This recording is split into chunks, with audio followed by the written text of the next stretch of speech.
Bonjour à tous et bienvenue dans cette vidéo qui, je l'espère, va être la première d'une longue série pour le chapitre 1, logique et raisonnement avec un S. La première partie est donc euh, connecteur et table de vérité, cette fois-ci sans S.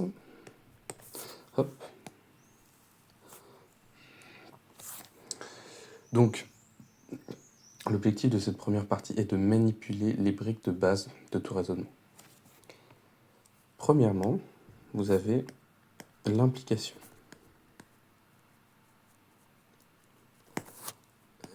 C'est vraiment un raisonnement qui est ultra logique. Donc, il y a peu d'applications qu'on va trouver dans la vie réelle. Donc, on va prendre un truc en maths.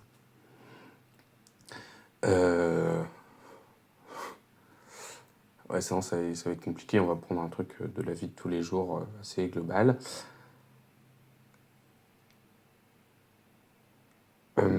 Ah oui, voilà. Bon, on va prendre globalement. On va appeler donc P une assertion. Donc, c'est une propriété qui peut être soit fausse, soit vraie. P, ça va être par exemple je suis au pôle Nord. Et Q, ça va être il fait froid. Alors bon, je veux bien croire qu'il ne fasse pas tout le temps froid au pôle Nord, etc. Bon, on va prendre, pour que ce soit plus simple, ces propriétés-là. Donc, elle est définie, donc moi je mets un équivalent comme ça, par non P ou Q. Donc le ou, c'est un et ou. C'est pas un ou exclusif, c'est-à-dire c'est pas un entrée ou dessert, hein, qu'on soit clair, fromage ou dessert, pardon. C'est un et ou. Donc, ça voudrait dire, par exemple, que là, soit il ne fait pas froid, soit je suis au pôle Nord. C'est-à-dire que je ne peux pas être au pôle Nord sans avoir froid. Ouais, elle n'est fausse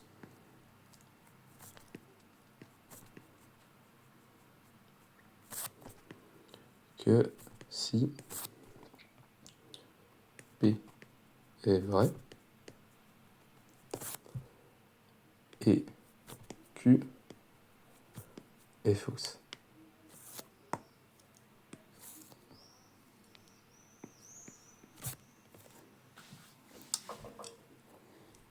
Maintenant, on va parler de l'équivalence.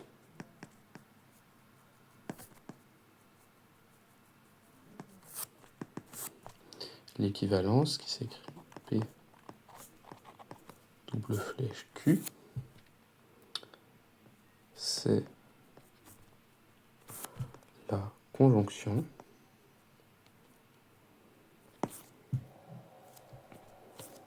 de P implique Q et Q implique P.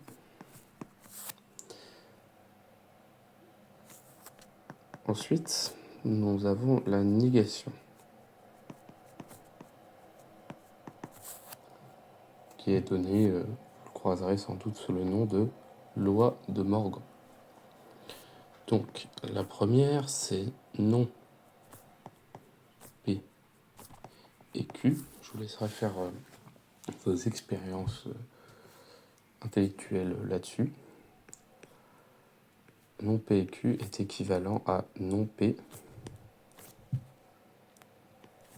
ou non Q. Ensuite, non P ou Q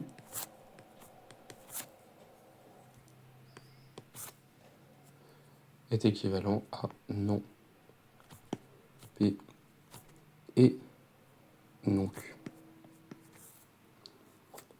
Et pour finir, attention, le piège.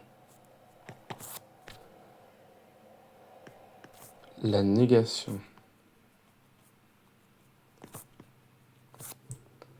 de P implique Q est non Q P est non Q.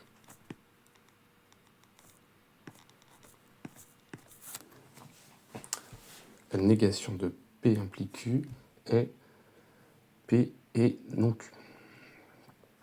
Dans cette partie 2, on va parler de quantificateur.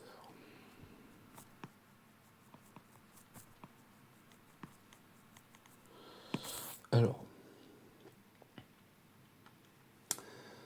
quantificateur, pour tout, il existe. Alors, attention, l'ordre compte. C'est-à-dire que pour tout x appartenant à R, il existe n appartenant à Z. C'est vrai, tout réel est majoré par un entier. C'est différent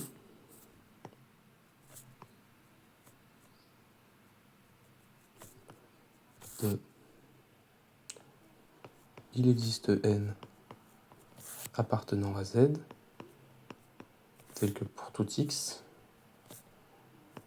appartenant à R, x est inférieur ou égal à n. Faux. Il n'existe pas un entier universel plus grand que tous les autres réels.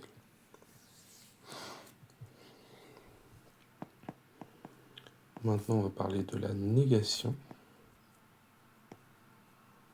des quantificateurs.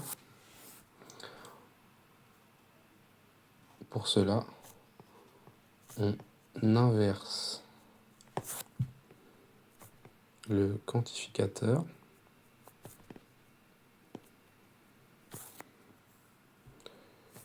et on nie la propriété. Par exemple,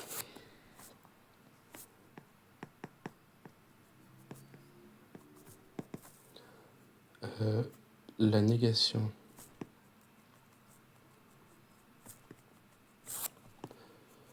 de pour tout x appartenant à E, on a P de x et il existe x appartenant à E tel que non P de x.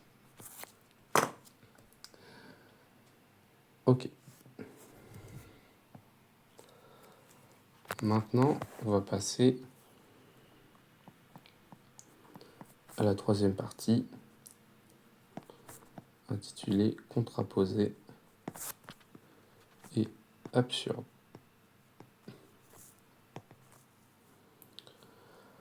Alors, tout d'abord, la contraposition.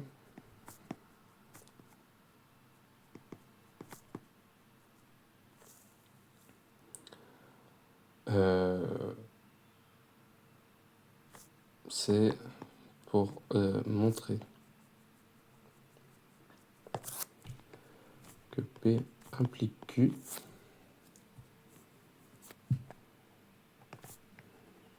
montre que non Q implique P. Non P, pardon. Par exemple, pour montrer que n carré est pair,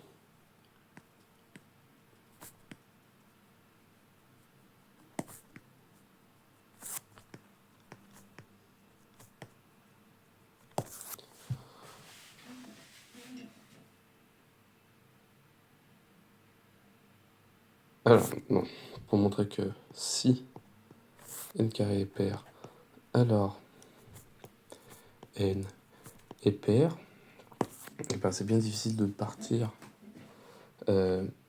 du fait que n carré est pair et faire des équivalences pour tomber sur le fait que n est pair. Du coup, on suppose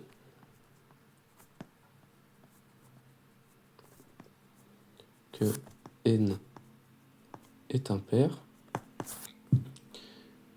Et du coup, on va poser n égale 2k plus 1. On calcule n au carré, qui est égal à 2k plus 1 au carré.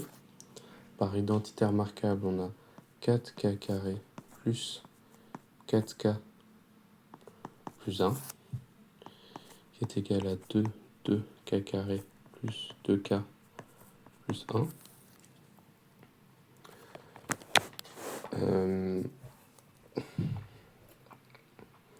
Donc ça c'est bien un entier et qui est c'est bien un entier sous la forme d'un entier impair. Donc n carré est impair et du coup par l'équivalence là entre P implique Q et non Q implique non P, et ben on a P implique Q. Donc si n carré est pair, alors n est pair. Maintenant on va passer au raisonnement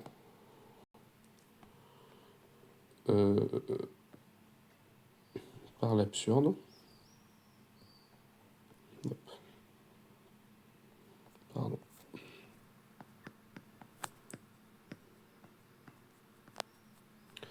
Alors, qu'est-ce que c'est le raisonnement par l'absurde? On suppose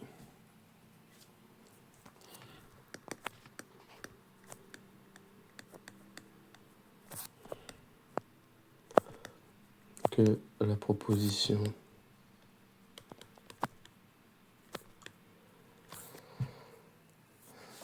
est fausse et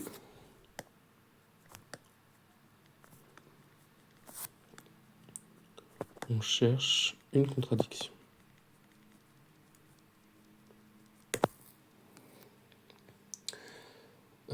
Donc l'exemple classique, c'est montrer que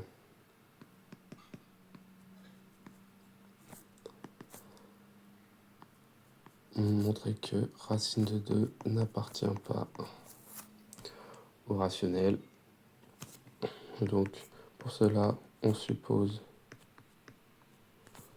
que racine de 2 appartient à Q, et du coup ça veut dire que racine de 2 peut s'écrire P sur Q, avec P et Q premiers entre eux.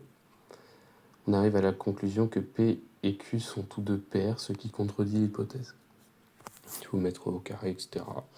Et donc, on a que racine de 2 n'appartient pas au rationnel. Ok, maintenant, on va passer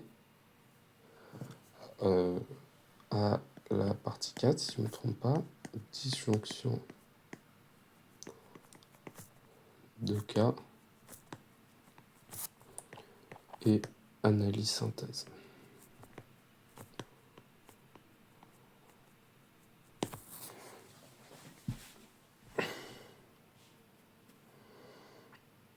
Alors la disjonction de cas,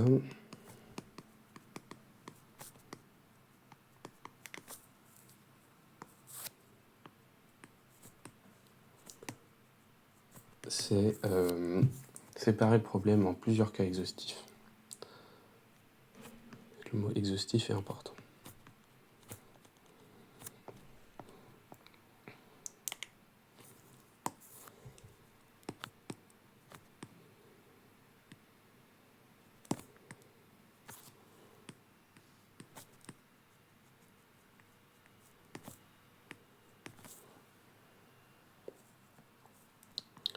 Par exemple, résoudre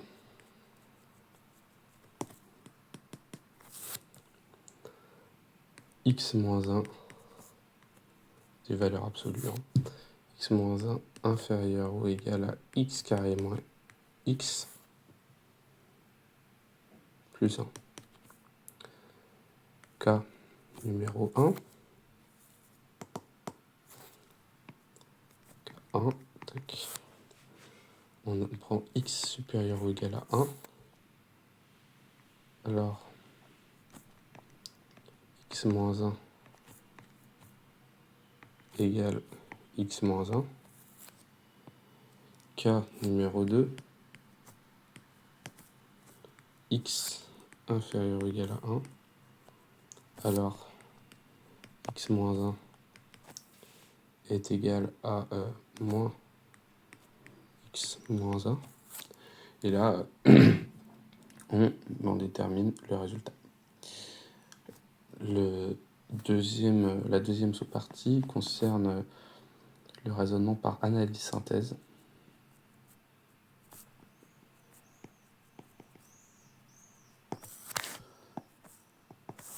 Donc,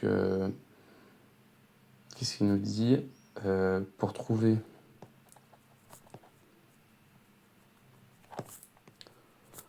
un objet, fonction, solution, ça peut être voilà, plusieurs choses. On fait l'analyse. Donc, on suppose que l'objet que l'on cherche existe.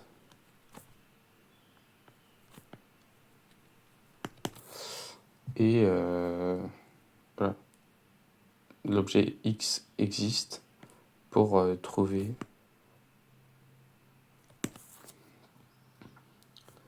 ses propriétés nécessaires. Ensuite, on a la synthèse. Donc on vérifie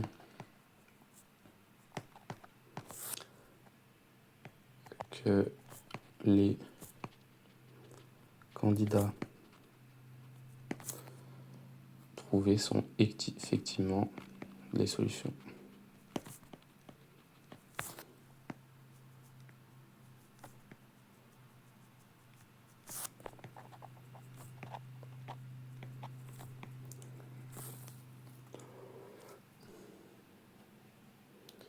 Et pour finir, enfin pas tout à fait, mince, on va partir sur 5, les 3 types de récurrence.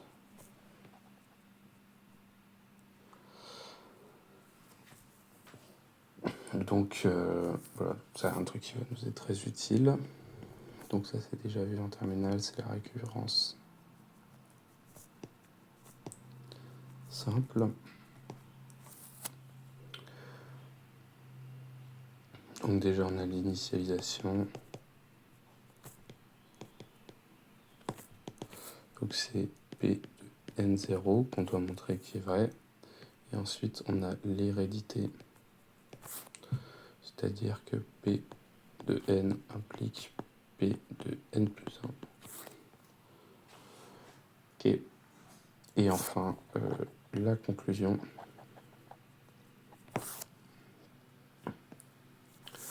En deuxième récurrence double,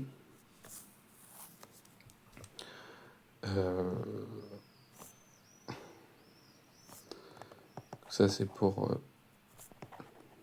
les suites où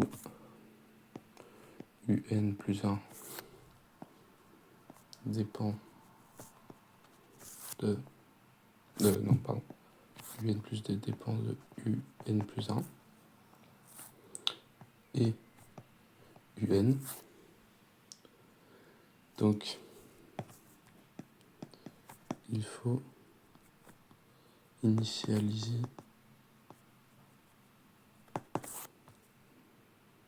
sur 2 rangs, c'est-à-dire P de N0 et P N0 plus 1, et montrer que P de N et P de n plus 1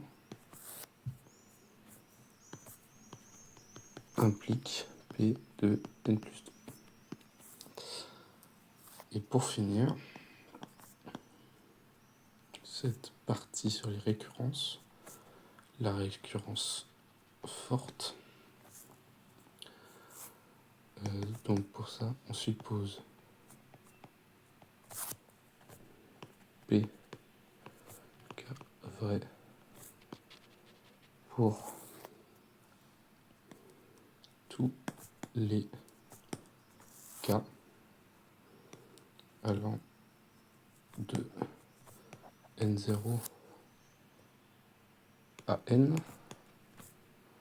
pour montrer P de n plus 1. Par exemple,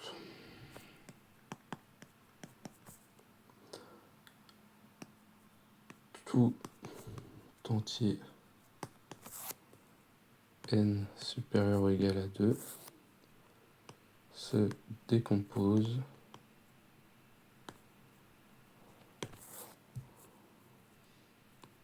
en produit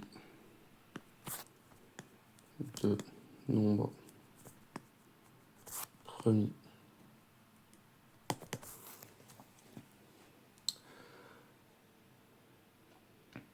Donc, les réflexes à avoir sur ce chapitre.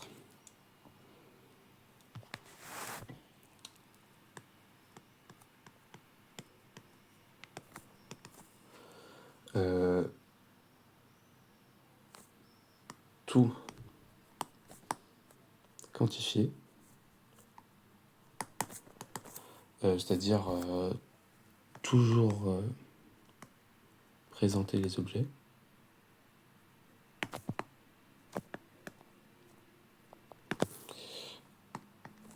Et deuxième réflexe, utiliser les contre-exemples.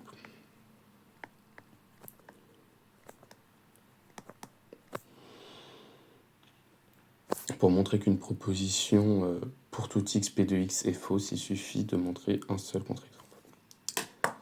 Donc voilà, c'est la fin de cette première vidéo et je vous dis à demain.